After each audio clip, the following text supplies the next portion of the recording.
educational as well as recreational. Books help us in learning new concepts and gaining knowledge. Books also let us escape from reality and enjoy the imaginary world. Hee hee ha ha ha ha ha. Tell me one thing you want to change about the world. The genie bellowed, and I shuddered with fear. Every morning I open my window to embrace fresh air, but I am greeted with the warm exhaust of vehicles, smoke-puffing chimneys, and screeching horns, mercilessly killing the serenity of our place. Oh, how I wish there was no pollution. Poverty and illiteracy are two demons, trimming the balance of social equality. I wish equal status and education for all. I want to tell you more about Make in India.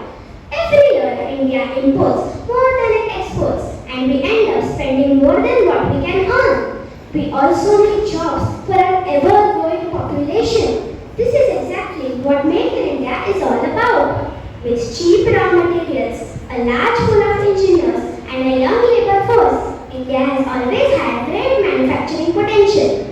Make in India helps us achieve this manufacturing potential. It is rightly said that you can kill the revolutionary, but you cannot kill the revolution. India's freedom struggle gave birth to so many revolutionaries.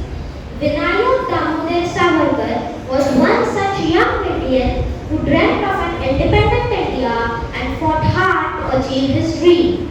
But the sad reality is, this great revolutionary has got little recognition in India. That is why I have chosen to talk about him today, whose entire life has been a source of inspiration. And believe me, 2 minutes are not just enough to talk about him. Veer Savarkar was not just a freedom fighter.